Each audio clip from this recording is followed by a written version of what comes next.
নমস্কার সকল আইসিডিএস কর্মী ও সহায়িকাদের। আজকে আইসিডিএস কর্মী ও সহায়িকাদের জন্য দারুণ একটা সুখবর রয়েছে। এইমাত্র বেরিয়ে আসা খবর, হাইকোর্টের নির্দেশে আপনাদের ভবিষ্যৎ খুব উজ্জ্বল হতে চলছে। সরকারি কর্মচারী হিসাবে আপনাদের নিযুক্ত করা হবে এবং সরকারি কর্মচারীদের সমান সম্মান দিবে। অঙ্গনওয়াড়ি কর্মীদের সরকারি কর্মী হিসেবে নিয়োগের নির্দেশ। এই সম্মান অঙ্গনওয়াড়ি ওয়ার্কার্স রেগুলারাইজেশন গুজরাট হাইকোর্টের সাম্প্রতিক রায়ে দেশের লক্ষ লক্ষ অঙ্গনওয়াড়ি কর্মী এবং সহায়কদের জন্য এক যুগান্তকারী পরিবর্তন আসতে চলেছে। হাইকোর্টের নির্দেশ অনুযায়ী আধারাভেটার national desk 121120243001 Anganwadi workers are standing outside a government building.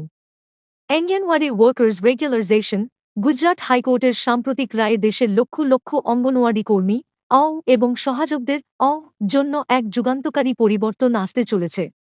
হাইকোর্টের নির্দেশ অনুযায়ী অঙ্গনওয়াড়ি কর্মী ও সহায়কদের নিয়মিত সরকারি কর্মীর মর্যাদা দেওয়া হবে এবং তাদেরকে সরকারি সিভিল পদের সঙ্গে সমতুল্য হিসেবে গণ্য করা হবে। রায়ের পটভূমি ও আবেদনকারীদের দাবি। এই রায়টি একটি ব্যাচের পিটিশনের ওপর ভিত্তি করে হয়েছে, যা 1983 থেকে 2010 সালের মধ্যে কেন্দ্রীয় সরকারের integrated child development services eggs প্রকল্পের অধীনে নিয়োগপ্রাপ্ত অঙ্গনওয়াড়ি কর্মী ও সহায়করা দায়ের করেন। আবেদনকারীদের অভিযোগ ছিল, তারা নিয়মিত প্রক্রিয়ার মাধ্যমে নিয়োগপ্রাপ্ত হওয়া সত্ত্বেও শুধুমাত্র একটি প্রকল্পের অধীনে কাজ করার অজুহাতে তাদেরকে সরকারি কর্মী হিসেবে গণ্য করা হয় না। 10 বছর ধরে দৈনিক 6 ঘন্টা কাজ করার পরেও তারা সরকারি কর্মীর অন্যান্য সুবিধা ছাড়াই মাত্র 5,000 থেকে 1,000 টাকা সম্মানী পান। এই রায়টি একটি ব্যাচের পিটিশনের ওপর ভিত্তি করে হয়েছে, যা 1983 থেকে 2010 সালের মধ্যে কেন্দ্রীয় সরকারের integrated child development services eggs প্রকল্পের অধীনে নিয়োগপ্রাপ্ত অঙ্গনওয়াড়ি কর্মী ও সহায়করা দায়ের করেন। আবেদনকারীদের অভিযোগ ছিল, তারা নিয়মিত প্রক্রিয়ার মাধ্যমে নিয়োগপ্রাপ্ত হওয়া সত্ত্বেও শুধুমাত্র একটি প্রকল্পের অধীনে কাজ করার অজুহাতে তাদেরকে সরকারি কর্মী হিসেবে গণ্য করা হয় না। 10 বছর ধরে দৈনিক 6 ঘন্টা কাজ করার পরেও তারা সরকারি কর্মীর অন্যান্য। আদালতের পর্যবেক্ষণ ও সিদ্ধান্ত। বিচারপতি নিখিল এস কারিয়েল জানান, অঙ্গনওয়াড়ি কর্মী ও সহায়কদের সরকারি কর্মী হিসেবে গণ্য না করা স্পষ্টতই বৈষম্য। হাইকোর্ট বলেছে যে তাদের কাজের দায়িত্ব, ভূমিকা ও দায়বদ্ধতা সাধারণ সরকারি কর্মীদের মতোই গুরুত্বপূর্ণ। আদালত আরও জানিয়েছে যে অর্থনীতি ও সামাজিক প্রভাব। অঙ্গনওয়াড়ি কর্মী ও সহায়করা সমাজে বিশেষ ভূমিকা পালন করেন।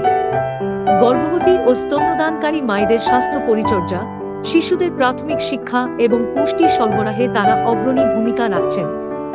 গুজরাট হাইকোর্টের এই রায়টি তাদের শ্রমের সঠিক মূল্যায়ন এবং কর্মক্ষেত্রে মর্যাদার প্রতিফলন। রায়ের নির্দেশ ও ফলাফল। গুজরাট হাইকোর্ট নির্দেশ দিয়েছে যে রাজ্য এবং কেন্দ্র সরকার মিলে একটি নীতি তৈরি করবে, যেখানে অঙ্গনওয়াড়ি কর্মী ও সহায়কদের নিয়মিত সরকারি কর্মীর মর্যাদা দেওয়া হবে। 6 আদালতের এই রায় অনুযায়ী পিটিশনকারীদের জন্য কাটা তারিখ পিটিশনের 3 বছরের পূর্বে গণ্য করা হবে এবং এর মধ্যে তাদের ন্যূনতম বেতন প্রদান করা হবে। কর্মীদের জন্য সর্বনিম্ন বেতন ক্লাস এ পদের সঙ্গে এবং কর্মীদের জন্য ক্লাস এ পদের সঙ্গে নির্ধারণ করার কথা বলা হয়েছে। হাইকোর্টের রায় ভবিষ্যৎ প্রভাব। এই রায়টি কেবল গুজরাট রাজ্য নয়, সমগ্র দেশের জন্য প্রভাব ফেলতে পারে। এটি অন্যান্য রাজ্যের অঙ্গনওয়াড়ি কর্মী ও সহায়কদের অধিকার অর্জনের পথ সুগম করবে। সরকারি কর্মী হিসেবে গণ্য হলে তাদের বেতন ও কর্মস্থলের নিরাপত্তা আরও সুনিশ্চিত হবে। অঙ্গনওয়াড়ি কর্মীরা এই রায়কে স্বাগত জানিয়েছেন এবং আশা প্রকাশ করেছেন যে তাদের পরিশ্রম ও সেবার মূল্যায়ন সঠিকভাবে হবে। গুজরাট হাইকোর্টের এই রায়টি সামাজিক ন্যায়বিচার ও কর্মক্ষেত্রে সমতার। গুজরাট হাইকোর্টের এই রায়টি সামাজিক ন্যায়বিচার ও কর্মক্ষেত্রে সমতার পথে একটি গুরুত্বপূর্ণ পদক্ষেপ হিসেবে দেখা হচ্ছে। গুজরাট হাইকোর্টের এই রায় অঙ্গনওয়াড়ি কর্মী ও সহায়কদের জন্য একটি বিশাল অর্জন এবং ভবিষ্যতে তাদের মর্যাদা ও অধিকার সুরক্ষার পথ সুগম করবে।